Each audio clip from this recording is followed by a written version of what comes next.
Nimble. It's not a word that you'd normally associate with me. In fact, it's a word you'd never associate with me. So when Sub250 said to me, we've got a new Tinywhoop, would you like to try it out?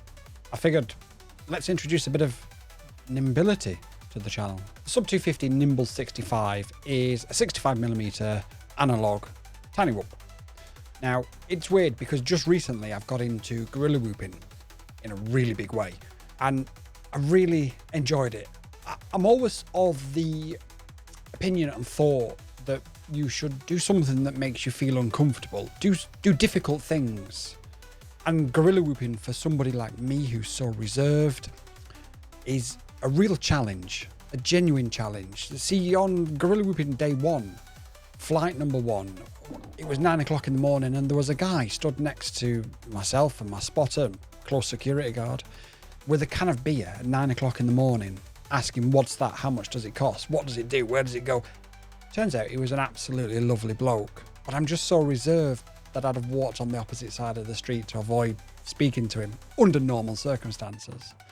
So Gurillia whooping and doing things that you find difficult or challenging, that take you out of your comfort zone, the way that we grow in life and the way that we move forward in life. Because we could all stagnate and we could all stand still and we could all get nowhere in life. But then we get nowhere in life. That's not what life is for. So anyway, the Sub250 Nimble 65. Let me throw down some specs first of all. That's how the kids say it, isn't it? We've got an integrated 5-in-1 AIO with 720p camera. That's the Cadex Ant. It has a super strong structural design with custom protected frames with special PP material and hollow design, apparently. It's lightweight and compliant, weighing only 30 grams with a battery. I actually don't think it weighs that much. I must double check that. And if I remember by the end of the video, because I'm going to have to record this in segments, I'll check the weight. But I don't think it weighs as much as that. I think it's probably about 25 grams, which from a percentage point of view, is quite a lot less. Obviously, that means if you are in America, God bless you, you can have guns in Walmart, but you can't fly drones without remote ID if they weigh more than 250 grams. What a world we live in. And as a quick aside, because I do like to jump from topic to topic, we had an incursion in a US Air Force base in the UK last week of 4 drones, and we was told that remote ID will stop all this. The problem is, bad actors, people who want to do bad things, don't fit remote ID. It's pointless. It's such a damp squib. I am completely against remote ID, because if somebody's going to do something illegally, they're not going to broadcast to the world who they are. Anyway, so if you're American, you can go into Walmart, you can buy yourself an automatic rifle, 1,000 bullets, 50 cal. Can you get an automatic 50 cal? Probably not. I don't know anything about guns. And then you can go and pick your kid up from school with it. But you can't fly a drone that's 250 grams. However, because this is under 250 grams, you don't need remote ID. So you stay away from all that nonsense. And to be honest, the way things are going, I'm enjoying flying Tinywhoops so much. Big drones just don't excite me in the same way. Maybe it's because you can do more with them. Maybe it's because they're safer. Maybe it's because I am risk adverse. I don't know. But my God, they're fun. It's equipped with, yes, let's get back to the drone because that was me on my soapbox. Sorry, America. It's equipped with 0702 26,000 kV motors.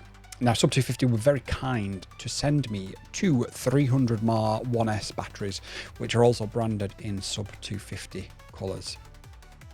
It looks stunning. You've got the Sub250 branding on the motors. You've got the Sub250 branding on the battery. The frames come in 4 different colours. No, I'm sorry. It comes in 3 different colours. I actually paused the video. Now, you won't hear the pause because I'll get rid of it because editing. To check what colours the 4 colours are, and actually it comes in 3 colours. We've got peach, we've got the Sub250 green, and obviously we've got the purple. The purple was the one I chose because I like to be different. I'm not peachy. Everything I've got is Sub250 green, so I just wanted something a bit different. Went with the purple. I think it looks lovely. Some more spec details because I suppose I should be a proper reviewer. Cadex Ant, sorry, 27,000 kV 0702 motors. It uses HQ props, the DT31MMX3. The flight controller is a Sub250 branded Red Fox A15 amp. It's an F4 flight controller, which is more than enough for something like this. And it uses some gyro or something. The dry weight is 21 grams and the fly weight is 30 grams. Maximum endurance is 3.5 minutes. And it gives me beta flight targets and all things. It comes in a lovely retail box as well. This is something that I'm really pushing drone companies to do, because more and more these days, especially, we are giving drones as gifts to people for Christmas, for birthdays, for celebrations. And quite often they'll come in a nondescript, clear cardboard box. And it just doesn't look good to give as a gift. Now, as a drone pilot, if you receive a killer drone that's in a plain box, you're not going to be really bothered. But people like my wife, for instance, when we buy my kids' drones and stuff, she's like, I can't give them this. It's in a really boring box. And I get it, because if we look at the helicopter I reviewed a few weeks ago, it came in a lovely retail box. So Sub250 have really pushed this forward and put it in such a really nice box. You've got a little landing helipad in there as well, and it's all on display, and then you've got the spec on the back. Brilliant, absolutely brilliant. They've done such a good job with it. And I guess what we should probably do now is go and fly it, because I've rambled on for a good 8 minutes, 7 minutes about guns, Walmart, 50 cal, while I'm trying to review a 20 gram Tinywhoop. So maybe reviewing's not for me. I don't know. People keep telling me that they like the way I tell stories and they like the way that my voice is. So I don't know. Somebody out there somewhere must enjoy this. Let's go flying. And there's only one way that we can test this. I'm not going to take it to an open field because it's a Tinywhoop. We're going to go gorilla whooping. So get yourself a brew, sit down, grab the popcorn, let's go.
So we're going to do the last battery and I'm going to narrate it as best I can. We've got only drones on the other side of the road as a spotter, security guard, close protection, and other random things. I don't know. Oh yeah, filming, that's it. So let's start the video and let's go and do some building dives. So first of all, I'm going to go through this little, what is this? Street light. Again, you see straight through there, no problems. It flies so well. It's genuinely, for a 65mm whoop, doing stuff like that, you just couldn't, a few years ago, have dreamt of having such good flying craft. And there is a 5G repeater on the roof of this building. This is actually a British Telecom building, which means obviously signals could be an issue, but clearly signals are not an issue. So just while there's a gentleman over there, we're just going to hold position and we'll go through here again.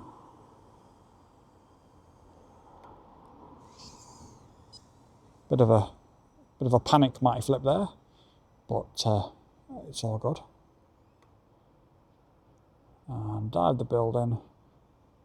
Lovely, so smooth, so controlled.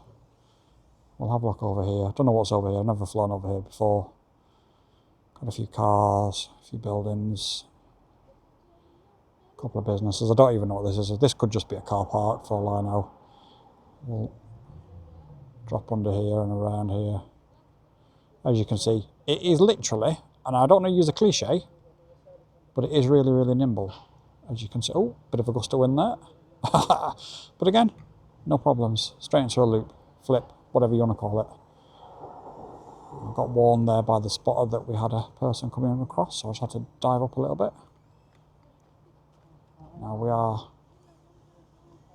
getting towards the end of this battery. But as always with Tinywhoops, you can really push the limit of the battery. So that's what we'll do. It is stupendously fun, as you can see, and the fact that you can even fly it around areas like this, obviously you can't normally do that with sorry, somebody just said hello, I thought they was talking to me then. It really is incredibly fun. So we were flying for 2 minutes and 30 seconds with the Sub250 battery, and we're on 3.2 volts. To be fair, it has been a pretty hard flight.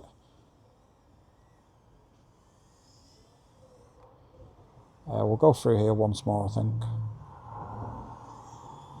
3.2, so it is recovering. These are decent batteries. I'd recommend that you get some. I'd also recommend that you get one of these. I don't even know what the price is. I genuinely don't, but it flies so well. It looks so nice. Lovely and quiet. And it just keeps giving. It just does not want to die. Like I said, this is the 10th battery, so... Okay, so I think we can all agree that was pretty spectacular for a 65mm whoop that's come from a company that's never done a whoop before. It's got a great spec. It flies super well. I think we can look at some of the footage there and some of the... I mean, ultimately, we spent an entire morning Gurillia whooping. We were in a city centre location, so there's lots of interference. There's loads of 5G masts on all different random buildings. I flew inside the entry of a few shops, so I had the spotter on the pavement who was able to speak to me. I was stood behind a concrete wall, a brick wall, sorry. So the signal had to penetrate forwards, right, and then back out. And again, no problems. We did building dives, we did small gaps, we flew over buses, we flew right next to 5G antennas. And ultimately, we had zero problems whatsoever. Now, I tested 8, so it uses the BT 2.0 connector, and that's quite an important thing to mention, actually, because obviously some Tinywhoops still use the old style. And the conventional wisdom is that the BT 2.0 connector gives you more power. I don't fly Tinywhoops enough to know if that's the case, but I just know that if you want the best of the best, you want the 2.0, and that's what this has. So just bear that in mind. If you've got a stack of batteries and they're all the old style, you will need BT 2.0, but Sub250 do do their own. Now, I flew 8 Beta FPV batteries and 2 Sub250 batteries. Both of them were 1S, both of them were 300 mAh. The Sub250 batteries lasted longer before they started to complain. Now, because I was doing the review and because of where I was, I didn't, until the 10th battery, push it all the way. I could easily have done more on the batteries, don't get me wrong. But I didn't want to push it because I didn't want to lose it. And because if I lost it, then the review would be curtailed and really short. We don't want that. So we pushed it as far as we could within safety limits. And everything we did was safe and legal and et cetera, et cetera, et cetera. But we pushed it. The last battery we flew for 3 minutes and I think 17 seconds. It was on fumes, but when it recovered, so when it landed and I checked the voltage, it had gone back up to 3.45 volts, I think it was. So it recovers really well. Both batteries are fine. However, if you don't have a stack of them, I'd recommend the Sub250 batteries because they seem to give just that little bit more. All 10 batteries were brand new because I didn't have any BT 2.0 batteries until I received this. All my Whoops are the old style connectors.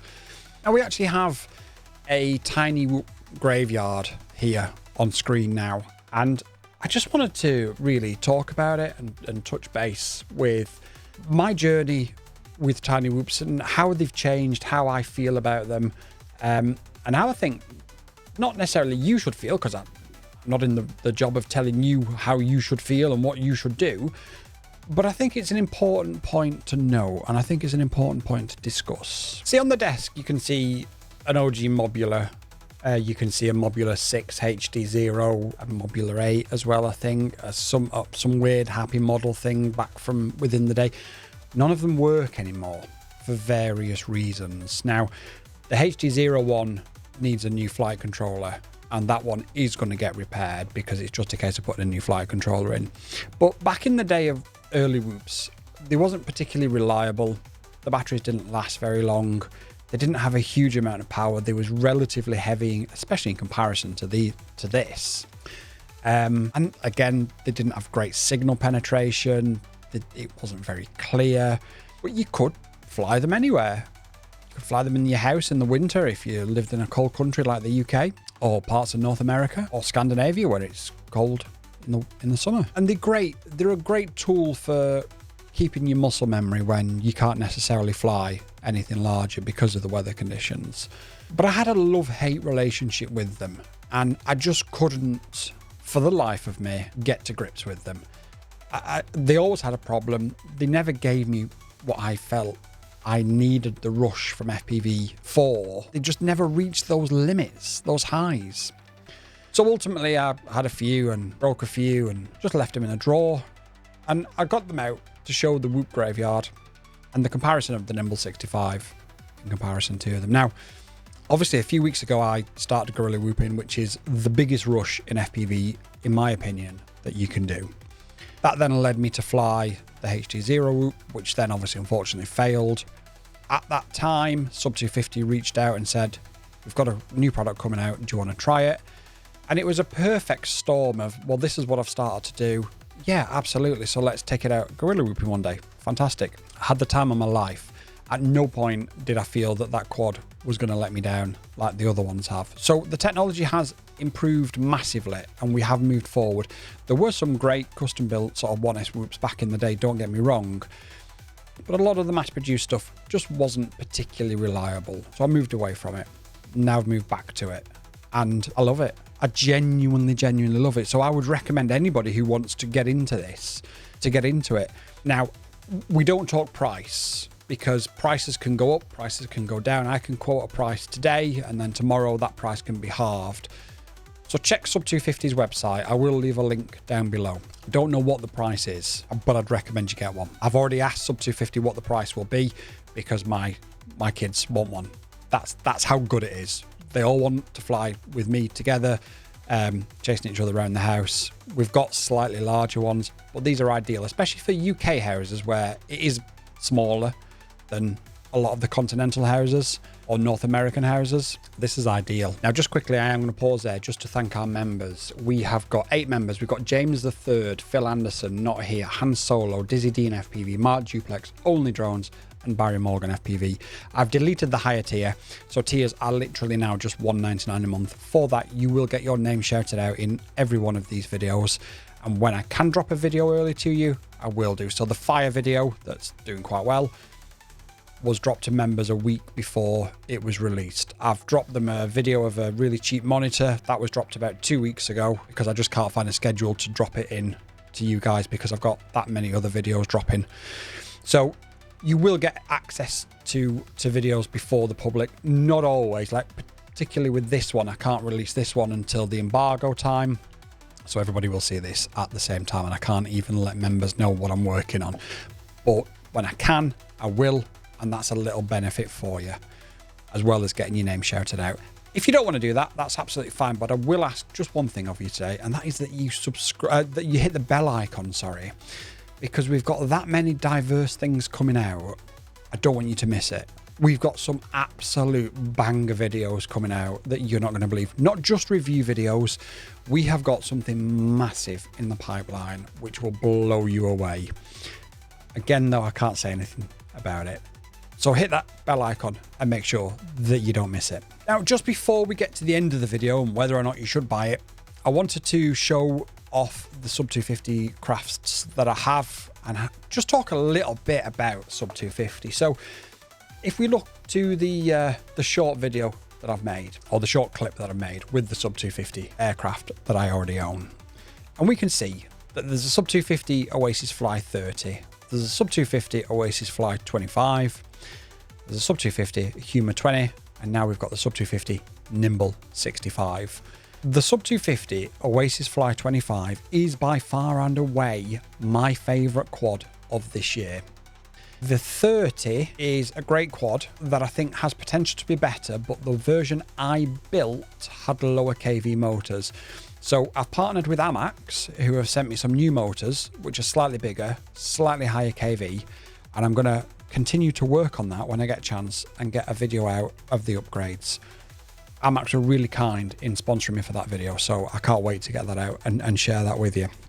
But coming back to Sub250 a second, at the start of this year, in fact, I was on holiday in June, I think it was, when I first heard of Sub250. It wasn't a brand that was ever on my radar for whatever reason, and it was the Sub250 Oasis Fly 25.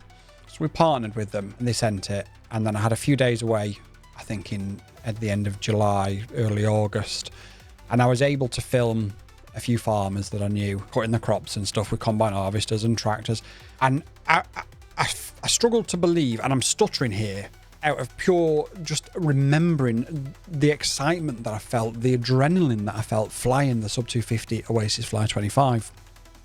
And I look back at it now and I think that is still my favourite freestyle Sub250, well, no, Sub249 gram FPV drone. It is that good.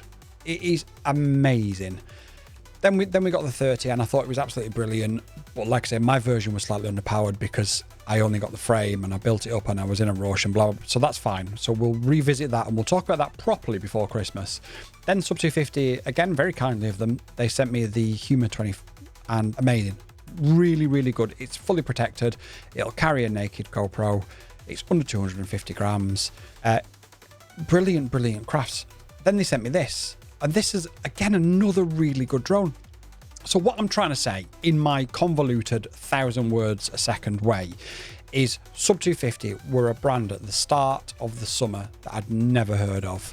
And by the end of the summer, start of the winter, they're one of my favourite brands out there. They have done nothing and provided nothing, in my eyes, so far that I've flown that hasn't been an overwhelming positive experience.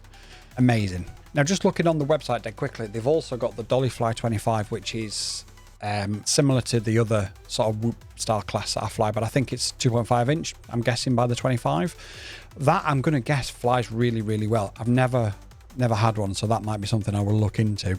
They've also got the Nano Fly 20, which looks like a really super lightweight 2-inch freestyle quad. In fact, that's a 1S, isn't it? Just looking at that. So yeah, I'm interested to learn a bit more about that. The electronics that they provide are all really good, top of the range stuff. They tend to be F7s. Sorry, I blew it on the microphone. Really, really good. So yeah, with Sub250, the quality of the craft that they put together is top notch. It's really, really good, and I'd highly recommend it. Which, of course, leads us on to the eternal question of, should you buy it? And normally at this stage, I would say, well, it depends. And I suppose it still does depend. If you're looking for a digital Tinywhoop, then probably not, because this is analog. Whether they then do this in digital later on down the road, I don't know. If they did, it'd probably be a massive winner, to be fair.